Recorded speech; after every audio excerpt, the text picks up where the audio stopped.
pagi semuanya, Shalom. Kita ketemu kembali di layanan servis online Gereja Islam Masih Makassar. Mari kita siapkan waktu kita, kurang lebih 10 menit. Kita akan membaca, merenungkan sebagian dari kebenaran firman Tuhan. Dan saya mengajak terlebih dahulu untuk kita berdoa. Bapak, terima kasih untuk pagi hari ini. Terima kasih untuk berkat-Mu. Terima kasih untuk kebaikan-Mu. Terima kasih untuk kesetiaan-Mu, Tuhan. Kami pagi hari ini mau lebih lagi belajar mengasihi Tuhan, belajar percaya kepada Tuhan, belajar terus mengandalkan Tuhan dalam kehidupan kami. Tuhan, tolong kami. Terima kasih banyak Tuhan. Saat ini kami mau membaca, merenungkan kebenaran firman Tuhan sebelum kami beraktivitas melangkah bersama dengan Tuhan. Terima kasih banyak Tuhan. Di dalam nama Tuhan Yesus kami berdoa. Haleluya. Amin. Mari kita buka firman Tuhan di kitab Keluaran pasal 19 ayat 5. Firman Tuhan katakan, "Jadi sekarang jika kamu sungguh-sungguh mendengarkan firman-Ku dan berpegang pada perjanjian-Ku, maka kamu akan menjadi harta kesayangan-Ku sendiri dari antara segala bangsa, sebab Akulah yang mempunyai seluruh bumi."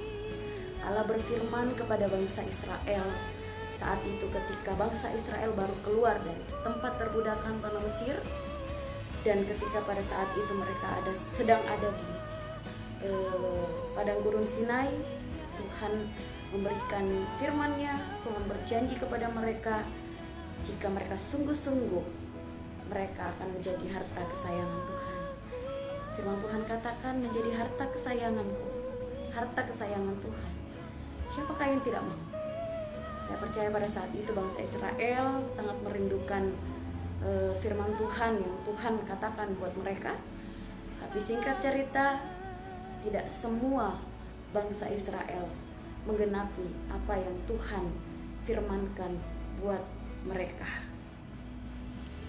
Karena ayat ini dimulai dengan kata jika. Jika berarti harus ada terlebih dahulu sesuatu yang dibuat, yang dikerjakan untuk mereka menggenapinya, untuk mereka menggapainya. Oleh sebab itu, Tuhan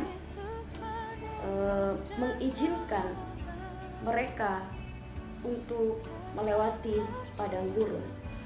Kalau saudara melihat, kalau kita melihat di kitab Ulangan pasal 8 ayat 2, di sana dikatakan, "Ingatlah kepada seluruh perjalanan yang kau lakukan atas kehendak Tuhan Allahmu di padang gurun selama 40 tahun ini, dengan maksud merendahkan hatimu dan mencobai engkau untuk mengetahui apa yang ada dalam hatimu, yakni apakah engkau berpegang pada perintahnya atau tidak." Tuhan memang merindukan umat Israel, bangsa yang dikasihinya, untuk dijadikan menjadi harta kesayangan Tuhan. Tapi tidak semudah membalikkan telapak tangan.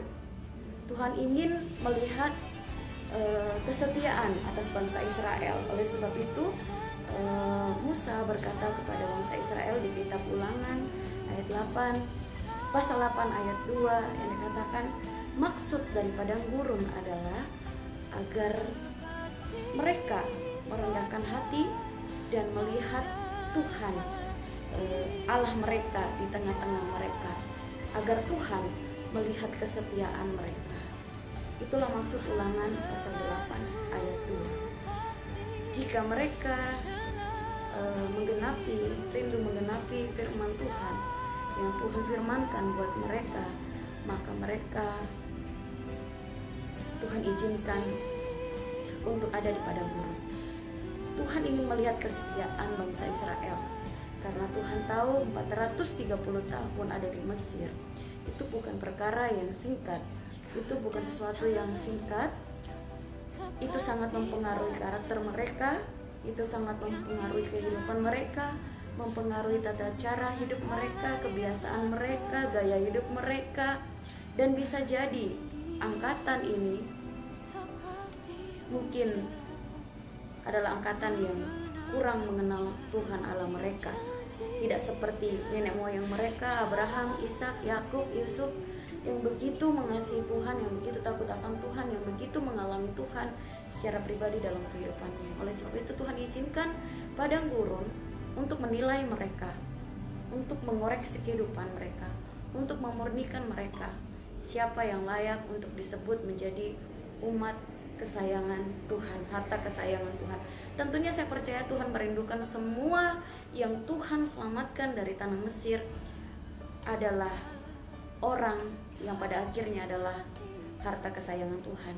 Tapi kita melihat singkat cerita, kita melihat bahwa tidak semuanya lolos, tidak semuanya berhasil menjadi harta kesayangan Tuhan, berhasil mengenapi firman Tuhan, janji Tuhan, karena banyak dari mereka yang gugur di padang gurun.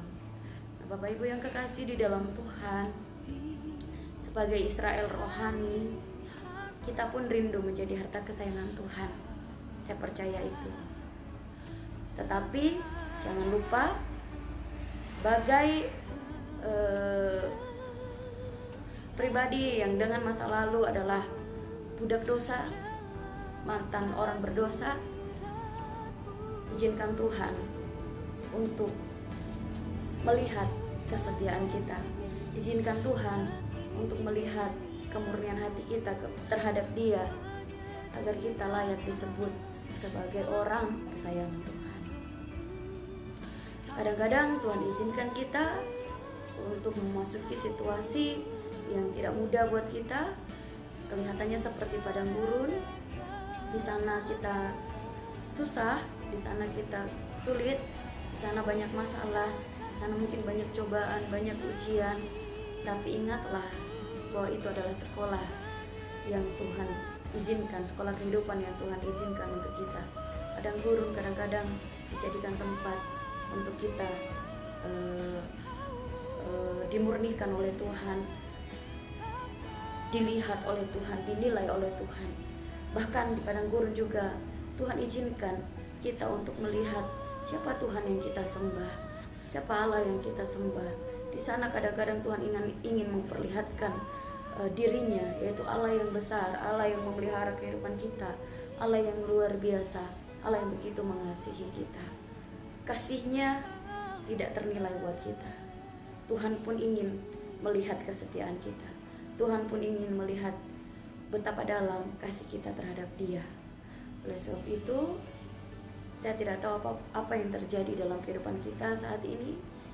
Mungkin saat ini Tuhan izinkan, ada yang sedang Tuhan izinkan melewati masa sulit, tanda kutip seperti ada di padang gurun. Tapi tetaplah percaya, ingatlah Ulangan 8 ayat 2, tujuannya adalah baik buat kita. Maksud Tuhan adalah baik buat kita, untuk memurnikan kita, melihat kita bergantung penuh kepada Tuhan, dan melihat kesetiaan kita serba besar terhadap Dia. Tetap semangat, tetap percaya, jangan mengeluh, jangan putus asa, dan tetap percaya bahwa ketika semuanya berhasil kita lewati, kita akan melihat janji Tuhan itu pasti digenapi, pasti diberikan untuk orang yang mengasihi Tuhan. Terpujilah nama Tuhan pagi hari ini. Firman Tuhan yang singkat, firman Tuhan yang sederhana, kiranya menjadi pelajaran buat kita, memberikan semangat, berikan kekuatan buat kita semuanya. Percayalah, Tuhan begitu merindukan kita menjadi harta kesayangan-Nya. Oleh sebab itu, lakukan yang menjadi bagian kita, dan kita akan melihat kemuliaan Tuhan dinyatakan dan digenapi dalam kehidupan kita. Tuhan Yesus memberkati. Kita berdoa. Bapak, terima kasih untuk pagi hari ini. Kami sudah membaca, merenungkan sebagian kebenaran firman. Firman yang begitu luar biasa untuk kami, Tuhan. Dan biarlah kami boleh menggenapinya. Kami menjadi harta kesayangan Tuhan. Kami percaya kasih Tuhan tidak terukur dengan keadaan kami. Kasih Tuhan tidak dinilai dengan situasi yang sedang terjadi. Tapi kasih Tuhan dinyatakan dalam setiap musim kehidupan kami. Engkau selalu ada dalam kehidupan kami, Tuhan. Engkau mengasihi kami, Engkau merindukan kami, menggenapi semua yang Kau sediakan dalam kehidupan kami. Kekuatan-Mu menjadi bagian buat kami, Tuhan. Terpuji namamu, di dalam nama Tuhan Yesus kami berdoa.